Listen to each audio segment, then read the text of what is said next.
and it was another away day the following Saturday, and a first win of the season. Andy turned provider on both occasions, Lee Steele and Jabbo Ibri the goal scorers, and the football was really starting to flow now. Yeah, this was... Well, Steele got in there. And Steele. And Steele, is that offside? No. It's in, there's a chance. That's a terrific goal!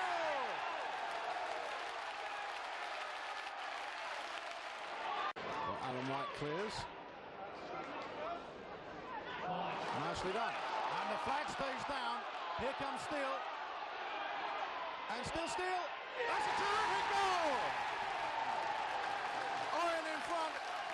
Great pass. And a cool finish from Lee Steele. No chance for Edwards.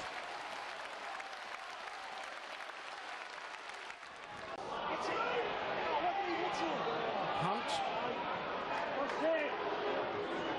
Carlisle tries to flick across with the outside of his boot. Back it comes, there's a chance! And it's in there too! Steele comes the second. And Orient are level. The manager's most complete performance, obviously in the early part of the season, and it was one of hard work and good team performance as well. And we managed to carry this on the away trips for most of the season. Crucially as well, Andy, it was a settled side, pretty much. That's charged down well. Now then, Simpson going forward, and still Simpson, beautifully done.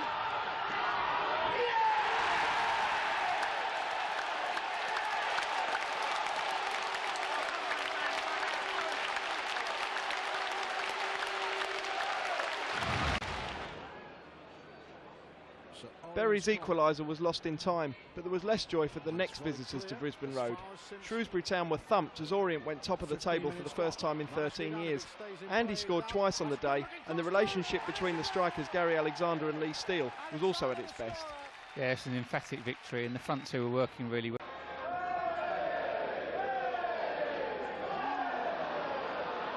Well, now then, Iberi's free, and still Iberi, and that is 4-0. To play in. This was an excellent game to play, and we knew that we had goals in us, and we knew we were dangerous going forward. It's just if we could stop the bad goals going in. And although we conceded one from a set piece early on, we always felt we could get back into the game and take advantage of it.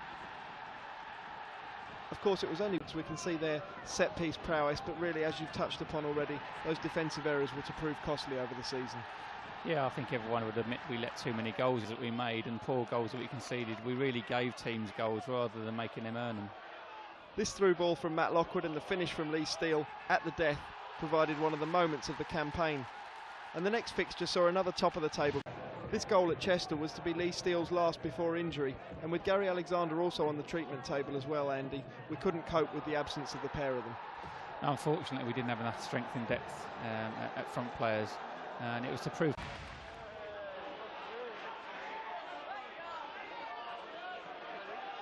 It's White now for Orient. Long ball forward, looking for Steele. He's onside. Steele, Lee Steele! A first strike since November for Orient's number 10 then, back from injury and prepared for the trip to Yeovil. But we couldn't hold on for a point, and Andy, it was synonymous of our problems at the time. Yeah, I'm afraid this goal was too little too late really in the season. We missed Gary and Steele ever so much in the middle part of the season. We couldn't. Now this game at the Kassam Stadium will go down in the history books. Keep your clock running.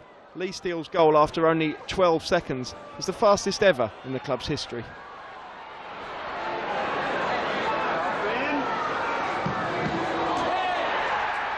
Aidan Palmer made his debut in this game, the latest in the long line of Orient youngsters to progress through to... Well, that's a better kick, isn't it? There's a goal! Lee Steele! And Glenn Morris will see that as an assist.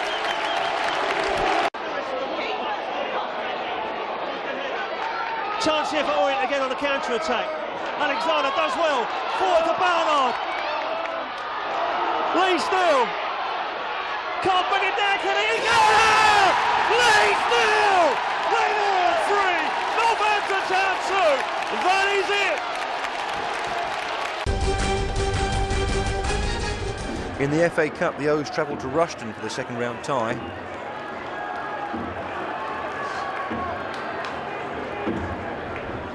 And it was Lee Steele who grabbed the winner to send the O's into the third round and an away tie at Premier League Fulham. The home side were out of sight before half-time. Craig Easton played in Lee Steele for a clever finish.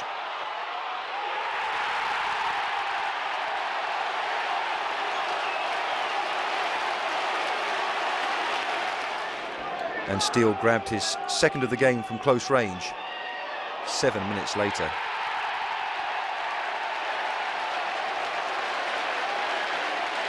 So they are going to miss Cinder tonight, suspended after reaching 5 yellow cards. He's been one of their best players this season. Steele helping it on here, and Tudor, it's a good save, but it's going to be followed up by Steele, and that is some response by Leyton Orient, and Lee Steele has grabbed an equaliser.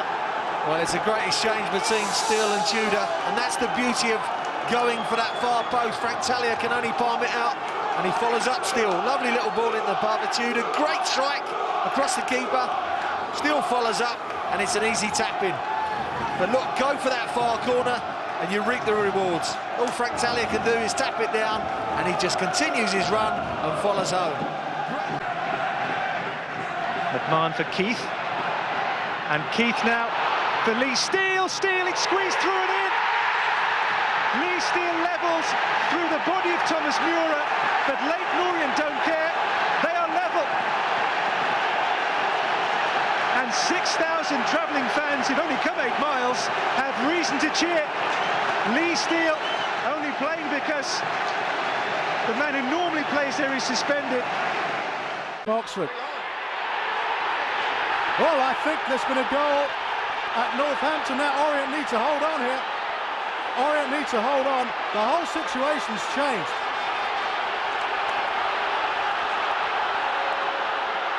And it comes, a chance. It's a goal for Leyton Orient. It's a double celebration, I should say.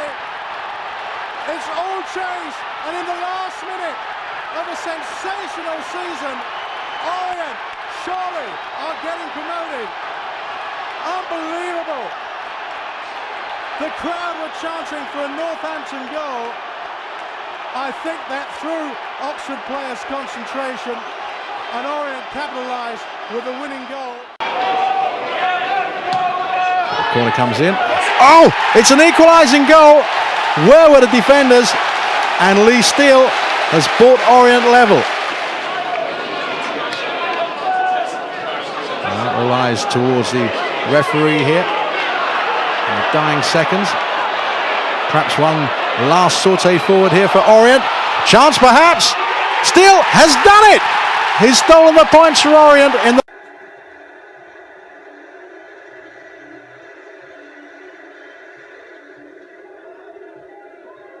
Travelling fans had some consolation.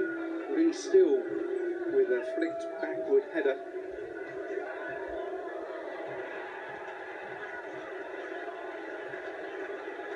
The O's